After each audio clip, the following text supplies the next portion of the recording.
des trous. Ah, après pouvoir rapprocher un peu. Et c'est parti. Je tenais à venir m'installer ici, même si le sol est totalement inégal. C'était devenu une sorte de broussailles, et puis ils ont tout broyé. Dans le moment où ça a été broyé, ça faisait quelque chose de totalement désolé. Et puis ils ont replanté apparemment, c'est quelques dizaines de peupliers. C'était traditionnel dans la région quand même.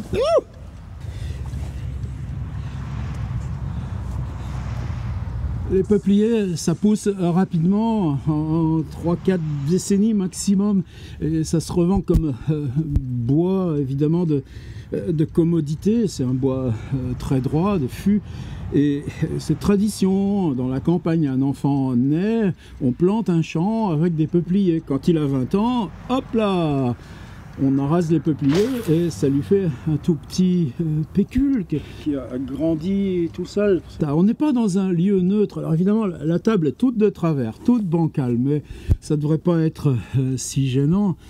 Juste là, sur ma droite, c'est le Quincampoix, le petit ruisseau, le Quincampoix. Il est juste en dessous de la Devinière que moi j'aperçois, comme j'aperçois ce grand panache de la centrale nucléaire à Avoine, Chinon, qui est comme espèce de signe géant, le seul signe, la seule présence géante autour de nous. On est donc de l'autre côté. C'est le Négron, un ruisseau un petit peu plus gros. Le Quincampoix se jette dans le Négron et le Négron s'en va dans la Vienne à 2 km. Et de l'autre côté, c'est la Roche-Clermault, ce château où on allait souvent, les silos de la Roche-Clermault. Et là, ce champ de peupliers, quand on passe sur la route, on a cette espèce d'étendue là, avec ce hérissement des vieux silos. On est dans la guerre picrocoline, on est exactement dans ce lieu marécageux du Gué de Vède, en dessous de la Devinière, là où il y a le Quincampoix. C'était la Saulais, c'était dans cette zone humide, les Saules, où est né Gargantua. C'est pour ça que je voulais venir là. Et j'ai choisi cet endroit pour ce côté un petit peu d'île, la route, les silos, la centrale, bon, ce carrefour, là, l'autre jour, c'était des manœuvres des blindés de Saumur, et tout d'un coup, la route était envahie de blindés avec des jeunes types qui se marraient d'ailleurs. Mais je voulais, pour moi, donner un coup de gong, un peu grave. C'est le chapitre ultime, ou quasi ultime, du quart-livre. Et on a eu les paroles gelées, on est perdu dans l'océan Arctique, il fait si froid que les paroles sont devenues dragées perlées de diverses couleurs. Il y a eu une bataille, et donc c'est des paroles qui sont matériellement conservées, et même conservables. On pourrait les mettre dans du feutre et de l'huile, nous dit Rabelais. Et ces paroles, si elles n'ont plus de locuteur, peut-être elles diront une vérité. Alors, ils les prennent dans leurs mains. Et Rabelais nous dit, elles fondent et sont oui. Simplement, on ne comprend pas ce qu'ils se disent, mais c'était un langage assez grossier. Et oui, puisque ici, il fut terrible combat entre les Arismapiens et les Néphélibates. Les hommes, ils ont passé leur temps à se faire la guerre. Et tout d'un coup, un bruit, oh là, c'est la gorge coupée. Ou c'était un coup de faucon, de canon en son temps. Et après ce chapitre, le quart-livre continue, va jusqu'à sa fin. Et il y a ce passage, pour moi totalement étonnant, qui est, là il ne se passe plus rien. On est là au milieu de l'océan, on s'ennuie, on sommeille un petit peu, il y a des grands camions qui passent en faisant bonjour. Et comme on s'ennuie, on va se poser des devinettes. Alors moi je vais lire l'ennui. 1. 2. Le passage des devinettes, qui reste un petit peu obscur, mais c'est pas si long. Et puis, comme les devinettes les ont bien distraits, ça y est, ils ont moins faim. Et comme ils ont moins faim, c'est pas Panurge, c'est Eusten. Et ce Eusten, qui n'a jamais eu jusqu'ici un rôle proéminent, là, ou prééminent dans le quart-livre, c'est juste ces 3 pages recto verso que je vais lire, fait la liste de tous les aliments, les choses éventuellement mangeables. Pourquoi? Parce qu'elles sont vivantes. Le vivant est fait pour être mangé.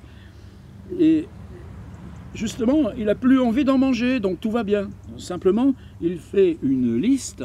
Aspic, vipère, chien enragé, cafard, phalange, pitade, andon, armène, galéote. Vous allez voir, de toute façon, c'est pas ça qu'on aurait mangé. Donc c'est déjà une liste à double entente et mystère, miracle. Et c'est, si vous réouvrez Michel Foucault, Les mots et les choses, dans l'introduction des mots et des choses, il parle de Borges. Et à propos de Borges, d'une histoire de fantômes chinois, c'est très beau cette ouverture de Foucault. Il nous parle de cette liste en mettant à jour, il n'est pas le premier, il y a des textes de Rabelaisien de la période Le Franc qui déjà le signal, mais sans en tirer attention, que cette liste est la première et la seule dans Rabelais à être par ordre alphabétique. Rabelais commence par Alcofribas Nazier, les lettres en désordre du nom de l'auteur, François Rabelais, qui signera de son nom seulement en 1542, 10 ans plus tard. Et bien tout d'un coup, là, l'ordre a prévalu. Et c'est ce qui rend ce passage si troublant, puisqu'après, fin ouverte, mystère. Rabelais, il a encore 1 an et demi à vivre, à ce qu'on suppose. En tout cas, une bonne année. On ne sait rien. Ce qu'on sait, c'est que 10 ans après, probablement des papiers conservés par sa fille, Junie. Là encore, c'est des témoignages très, sujets à caution, en tout cas indirects, mais quand même probables. C'est ce que je voudrais parler à propos de Mireille Huchon. Notre tentation permanente pour nous approprier ce qui n'est pas connaissable, la tentation d'inventer une histoire à partir du probable. Et ça colle rarement. Donc pareil, 10 ans après sa mort, c'est ce qu'on appelle le 5e livre. Et le 5e livre, c'est des suites comme ça d'îles, d'histoires. Certaines sont vraiment formidables, et aucun conteste là-dessus. Elles sont de Rabelais, même si probablement il y a eu des interventions extérieures et des réécritures. C'est incontestable. Simplement, c'est un manuscrit qui est probablement composé entre le Gargantua et le tiers-livre, puisque ce manuscrit, il l'a lui-même cannibalisé dans l'intervalle entre Gargantua et tiers-livre pour composer son tiers et son quart-livre. Et là aussi, on en a des preuves plus que suffisantes. Donc pour moi, c'est pour ça que j'ai privilégié, c'est un geste totalement arbitraire, qui est lié simplement à ma subjectivité par rapport à Rabelais, de me limiter aux 4 livres, plus la Pantagruéline pronostication. J'appelle ça l'œuvre, et j'ai privilégié de laisser cette fin ouverte. Il fallait que cette vidéo soit dans un lieu totalement emblématique, même si parfaitement bancal. On a un beau soleil d'automne, c'est les vendanges là qui commencent, j'en ai aperçu quelques-uns. Là, à la Roche-Clermault, sous les silos, en dessous de la Devinière, au bord du Quincampoix, là, mes chaussures sont trempées, vous ne pouvez pas savoir. Dans cette zone qui serait la Saulay, où est né Gargantua. Comment, près l'île de Chanef, Pantagruel sommeillait, et les problèmes proposés à son réveil, même ce mot problème. Au jour subséquent, en menu devis suivant notre route, arrivâmes près l'île de Chanef, en laquelle aborder ne put la nauf de Pantagruel, parce que le vent nous faillit et fut calme en mer. Nous ne voguions que par les Valenciennes, chargeant de tribord en bâbord, de bâbord en tribord, pour quoi qu'on eût au voile adjoint les bonnettes traîneresses, et restions tout pensifs, matagrabolisés, sésolfiés et fâchés, sans maudire les uns aux autres. Pantagruel, tenant un héliodore grec en main, sur un transpontin au bout des écoutilles, sommeillait. À quoi ça sert, les livres de philosophie grecque? Dormir calmement, en temps paisible. Telle était la coutume, que trop mieux par livre dormait que par cœur. Épistémon regardait par son astrolabe en quelle élévation nous était le pôle. Épistémon, c'est le savant. L'astrolabe cherchait.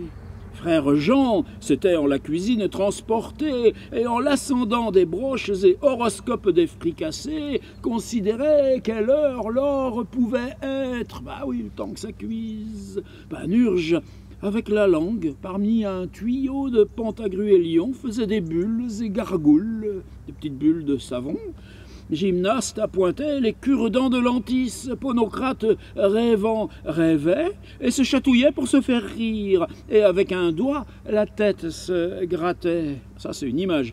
Ponocrate rêvant rêvait et se chatouillait pour se faire rire, et avec un doigt la tête se grattait. Carpalime, d'une coquille de noix grolière, faisait un... Il y a des noix sur ce bateau, tout au bout du monde. Faisait un beau petit joyeux harmonier, moulinait à elle de 4 belles petites esses d'un tranchoir de vergne. Et tout d'un coup, alors la vergne, c'est ce qu'on appelle ici ces espèces de racines, enfin de lianes qui tombent, qui est très sèche. Nous, on la fumait à 14 ans par clandestinité, qui pend partout là dans les coins un petit peu sauvages. Donc tout d'un coup, c'est une référence à l'enfance. Comme on a commencé le Pantagruel, avec les 2 jambes, la faisait bâiller comme un enfant sur les chevaux de bois. Mais tout d'un coup, il y a toujours cette présence du jouet, de l'enfance. C'est ça qui émerveille dans Rabelais. Eustène, sur une longue coulevrine, jouait des doigts comme si fût un monocordion, joue de la flûte. Chrysotome, de la coque d'une tortue de garrigue, composait une escarcelle veloutée xénomane, on a tout l'équipage, avec des jets et des merillons, on rapetassait une vieille lanterne, notre pilote tirait les verres du nez à ses matelots, quand frère Jean, retournant de la cabane, aperçut que Pantagruel était réveillé. Ah donc, rompant cette huit, tant obstiné silence à haute voix. Il a fallu 4 livres à Rabelais qui est rempli de bruit pour arriver à écrire le silence. Et pour écrire le silence, eh bien, on va le faire vivre à haute voix. Mais ça restera faire vivre le silence. Ah donc, rompant cette huit tant obstiné silence à haute voix, en grande allégresse d'esprit demanda « Manière de hausser le temps en calme ?» Panurge seconda soudain, demandant pareillement « Remède contre fâcherie ?» Vous voyez pourquoi aussi il a pris le temps de faire cet inventaire des noms. Maintenant, chaque nom va contribuer à cette espèce de chorale qu'on pourrait presque lire simultanément. Frère Jean, manière de hausser le temps, calme, Panurge, remède contre fâcherie, épistémon, manière de uriner, la personne n'étant entalentée, gymnaste, remède contre l'éblouissement des yeux, Ponocrate, manière de point dormir en chien. Tout vient comme une espèce de chœur. Nous, à mesure qu'on le lit, qu'on saute d'un à l'autre, à garder cette rémanence comme une simultanéité. Et ça, c'est toujours aussi formidable chez Rabelais.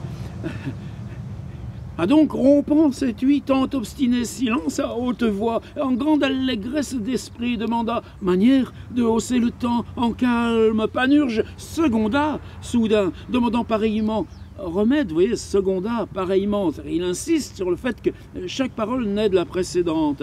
Remède contre fâcherie, épistémon, tierça. La fugue, tierça, en gaieté de cœur, demanda Manière de uriner, la personne n'étant entalentée, comment tu vas pisser si t'as pas envie? Gymnaste soit le vent en pied, demanda remède contre l'éblouissement des yeux. Ponocrate s'étant un peu frotté le front, secoué les oreilles, demanda manière de ne point dormir en chien. Attendez, dit Pantagruel. Par le décret des subtils philosophes péripathétiques, nous est enseigné que tout problème, toute question, tout doute proposé doivent être certains, clairs et intelligibles. Si tu ne vas pas éclaircir la réponse, la tâche qui t'est confiée, c'est faire en sorte que les problèmes, les questions, les doutes, eux, soient énoncés clairement. Travaille sur la question, le problème, le doute, et la réponse, on pourra marcher à l'inconnu, même si on n'a pas la réponse. Comment entendez-vous dormir en chien? C'est, répondit Ponocrate, dormir à jeun en haut soleil, comme font les chiens. Rhizotome était accroupi sur le coursoir. C'est ça aussi l'art de Rabelais au bout de 20 ans d'écriture. Toutes les postures, tous les gestes, tout devient visible, perceptible et rémanent pour nous. On fait lever des images au lieu d'énoncer.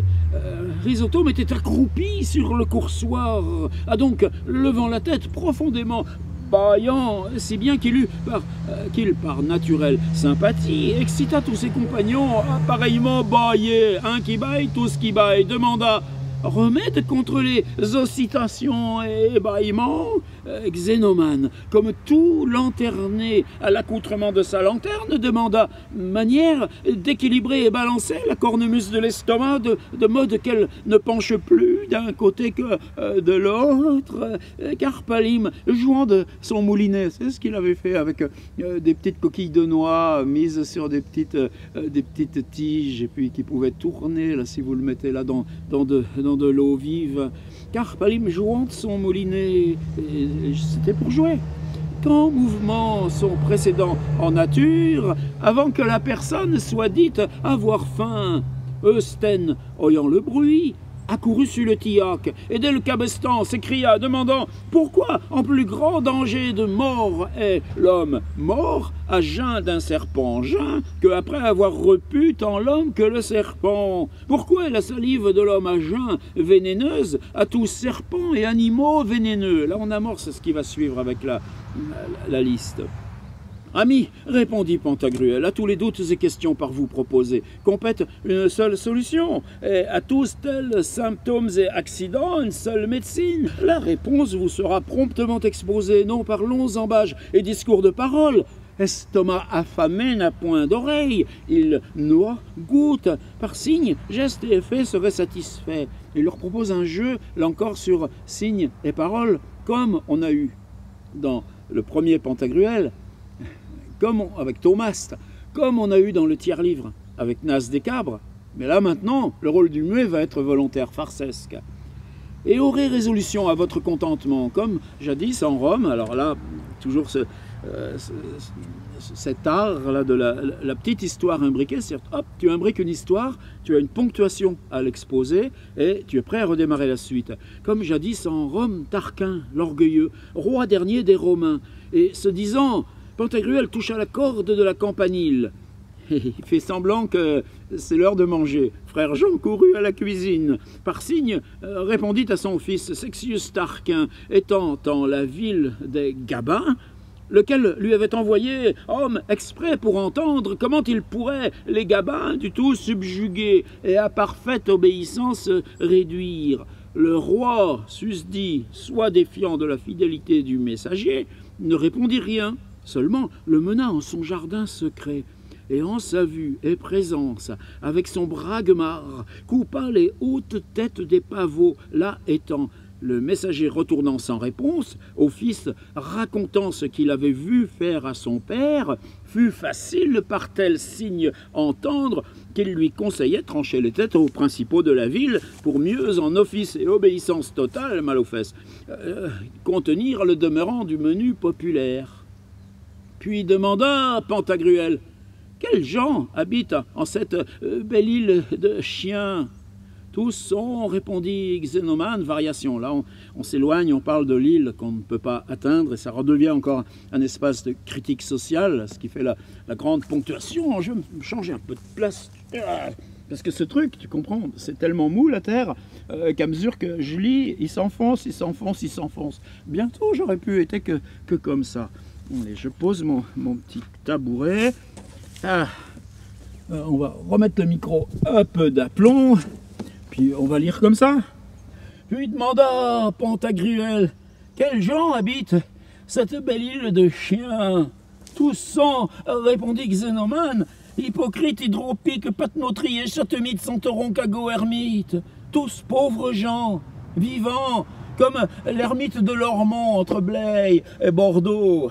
Si vous quittez Bordeaux vers Blaye, il y a toujours Lormont. C'est une grande ville de la périphérie bordelaise. Est-ce qu'il y a beaucoup d'ermites? J'en sais rien. Des aumônes que les voyagiers leur donnent, je n'y vois pas, dit Panurge. Je vous assure, si j'y vois, que le diable me souffle au cul. Ermite, centauron, châtemite, cagot, hypocrite, il reprend la liste. De partout les diables, ôtez-vous de là. Il me souvient encore de nos gras concilipètes de Chésil, que Belzébuth et Astaro les eussent conciliés avec Proserpine, tant pâtîmes à leur vue de tempêtes et diableries. Il cite là, ce qui a amorcé ce chapitre incroyable de la tempête. Écoute mon petit bedon, mon caporal Xénomane de grâce. Ce qui est curieux, c'est comment frère Jean là va être mis de côté un petit peu au profit là, de tous ces personnages qui sont ceux déjà du premier Pantagruel. 400 ans après l'existence supposée de frère Jean. Ces hypocrites ermites marmiteux, ici sont-ils vierges ou mariés? Y a-t-il du féminin genre?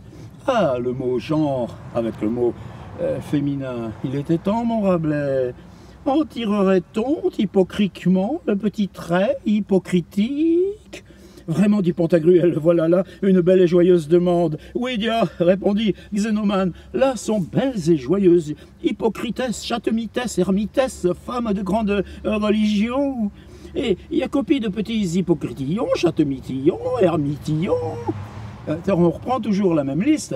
Avant la grande liste alphabétique, tu as des mini accumulations qui, elles, se déclinent en déclinant le suffixe. Là sont belles, joyeuses, hypocritesse, châtemitesse, ermitesse, femmes de grande religion, Iacopie, de petits hypocritillons, châtemitillons, ermitillons. Ôtez ça, dit frère Jean, interrompant. De jeune ermite, vieux diable. Notez ce proverbe authentique. Autrement, sans multiplication de lignées, fut longtemps à l'île de Chanef, déserte et désolée. Je tourne ma page. Pantagruel leur envoya par gymnaste dedans l'esquif son aumône. 78 000, bon, peut-être 78 sur ce nombre, statut un peu symbolique et fétiche qu'on trouve partout dans le tiers-livre et dans le quart-livre. Petit demi-écu à la lanterne, puis demanda « Quantes heures sont 9 et davantage ?» C'est curieux parce que là, tout d'un coup, l'heure, voir Lucien Febvre, l'incroyance de Rabelais au XVIe siècle, ce passage-là, pour moi, il compte énormément, et il fait partie là, de la galaxie de nos lectures. L'heure devient précise. C'est, à ma connaissance, la première fois que dans Rabelais, on quitte le temps gaulois, bon, les 12 heures de jour, 12 heures de nuit, donc un temps élastique pour passer à une heure. Mathématique, algébrique, heure d'horloge. 9 et davantage, répondit Épistémon. C'est, dit Pantagruel, juste heure de dîner, car la sacre ligne tant célébrée par Aristophane en sa comédie intitulée Les Prédicantes approchait, laquelle l'or échoit quand l'ombre descend peu dalle. Vous m'expliquerez. Jadis entre les Perses, l'heure de prendre réfection était au roi seulement prescrite. Ah ouais, qui possède le temps? Pas le peuple. À un chacun autre était l'appétit et le ventre pour horloge. Le voilà. Le beau mot horloge. De fait en plaute, certains parasites soient complaints et détestés furieusement les inventeurs d'horloges et cadrans, étant chose notoire qu'il n'est horloge plus juste que le ventre. Diogène, interrogé à quelle heure doit l'homme repaître, répondit « Le riche, quand il aura faim, le pauvre, quand il aura de quoi ?» Et ça aussi, c'est Rabelais en permanence. Plus proprement, disent les médecins, l'heure canonique être lever à 5, dîner à 9, souper à 5, coucher à 9. La magie du célèbre roi Pétosiris. Pétosiris était autre.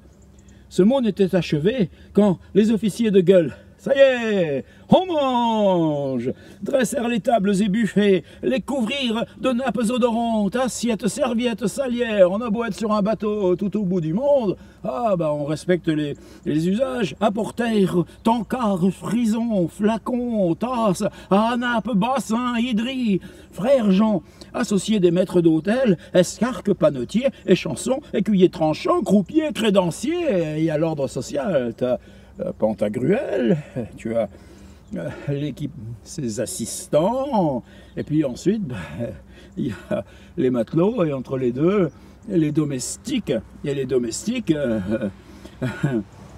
maîtres d'hôtel, escarques, panetiers, chansons, écuyers tranchants, ceux qui sont là pour couper la viande, croupiers, crédanciers, apporta 4 horrifiques pâtés de jambon, si gros qu'il me souvient des 4 bastions de Turin. Vrai Dieu, comment il y fut bu et galé, un tracteur qui passe, peut-être un peu mal entendre, on va monter le son. Il n'avait encore le dessert quand le vent ouest-nord-ouest commença à enfler les voiles, Papefil, Maurice que c'est trinqué, dont tous chantèrent divers cantiques à la louange du très haut Dieu des ciels, ça on remet jamais en cause, sur le fruit. Hop, ellipse narrative. Ils ont beau frais. Est-ce qu'on parle en mangeant? Bon non, on mange. Pantagruel demanda, avisez amis, si vos doutes sont à plein résolus. Je ne baille plus, Dieu merci, dit Rhizotome. Je ne dors plus en chien, dit Ponocrate.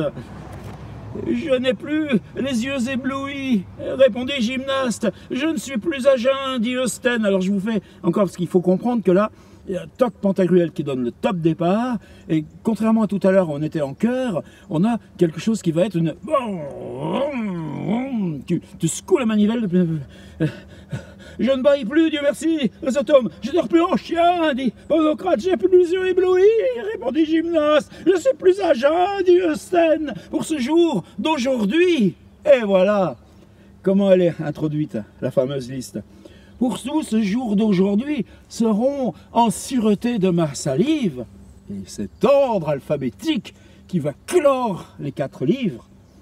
Aspic, Amphisbène, Anirudut, Abédécimon, Alartaz, Amnobat, Apimaos, Alaraban, Aractastérion, Alcaratorge, Arène, Ascalab, Atelab, Ascalabot, Amoroïde, Basilic, Belette, Zictide, Boise, Buprette, Cantaride, Chenille, Crocodile. Chenille, c'est crocodile. Tu as des percussions, comme, vous voyez, comme l'ordre alphabétique change l'ordre de ce qu'il décrit. Crapaud, Catoblep, Séraste, Courquemar, chiens enragés, Colotte, Criode, Cafzar, Coar, Coulifre, Cuors, Kélidre, Croniosiolope, Kersidre, Sancrine, Cocatrice, Dipsade, Domèse, Dirinade, Dracon, Élope, Édidride, Fanouise, Galéote, H, Armène, Handon, Iatari, Ilicine, Icnemonca, Gézudur, elle, lièvre marin, lizard calcidique, M, myope. Oh, moi-même suis en sûreté. Myope, manticore, mollure, miagre, musarine, milliard, mégalone, pitade, porphyre, peurade, phalange, porphyridone, pitoyocampe. Pitiocampe. Oh, rutel, rimoire, ragion, ragape, salamandre, citale, stallion, scorpène, scorpion, celcire, sclavotin, solofuidar, sourd, sensu, salfuge, solifuge, cèpe, stins, stuphe. saptin, sangle, cépédon, scolopendre, tarentole, tylotope, tétragnathie, théristal, vipère. Et est-ce que vous avez remarqué qu'on commence la grande liste par la lettre A, aspic. Et après V, il n'a plus de mots, mais le dernier de la liste, c'est vipère. Vipère aspic, oh là, je suis sûr que je marche 10 mètres là, vous en attrape une. La boucle est circulaire. Rabelais, Carly, île de Chanef, en un lieu tout sensible. Là où est né Gargantua, avec le silo de la Roche-Clermault, la route qui va Buck et Loudun. Merci.